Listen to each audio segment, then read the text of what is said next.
ही taste match draw झाली आहे. भारताला विजयासारखी आहे. पण सगळ्यात जास्ती त्रास होणारे या ड्रॉचा कदाचित बेन स्टोक्सला. मला खरंच प्रश्न पडलाय तो खातो काय माणूस? आजही त्यांनी एक स्पेल टाकला, जेव्हा त्याचा हात दुखतोय, जेव्हा त्याचा गुडघा दुखतोय. पहिल्या इनिंगमध्ये त्यांनी 141 रन केले आणि 311 पर्यंत लीड नेला. पहिल्या भारताच्या डावामध्ये बॅटिंगच्या त्यांनी 5 विकेट्स घेतल्या. या सीरीजमध्ये 17 विकेट्स घेऊन तो नंबर 1ला आहे. प्लस एक सेंचुरी आहे. हा माणूस दमत नाही का? ही मालिका जर इंग्लंड जिंकले म्हणतोय मी. अजून मालिका ओपन ही सर्वात चांगली गोष्ट आहे सगळ्यांच्या दृष्टीने.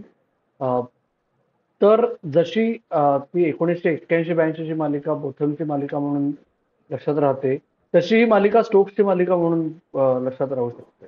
आणि स्टोक्सला क्रेडिट मिळत नाही ऑलराऊंडर्सना इतर मिळतं तसं, जसं सोबर्सला मिळतं, जसं जॅक स्कॅलिसला मिळतं, जसं 80s मधले टॉप 4 ऑलराऊंडर्स होते त्यांचा उल्लेख होतो.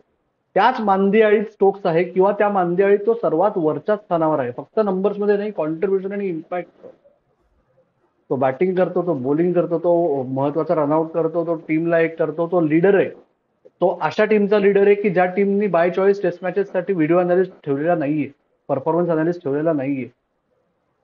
5व्या दिवशी आपण बघितलं की जो मगाचा मुद्दा मी तुला मध्ये तोडलं नाही, की लायम डॉसननी जेवढी रवींद्र जाडेजांनी लीड्समध्ये वाईट गोलंदाजी केली होती ना, त्याला तोडीस तोड वाईट गोलंदाजी लायम डॉसननी केली या सामन्यात 5व्या दिवशी. आपण पाहिलं बेन स्टोक्स त्याला ती ब्रेकमध्ये त्याला घेऊन पिचवर जाऊन दाखवत होता कुठे टाकायला पाहिजे आणि कुठे टाकतोय.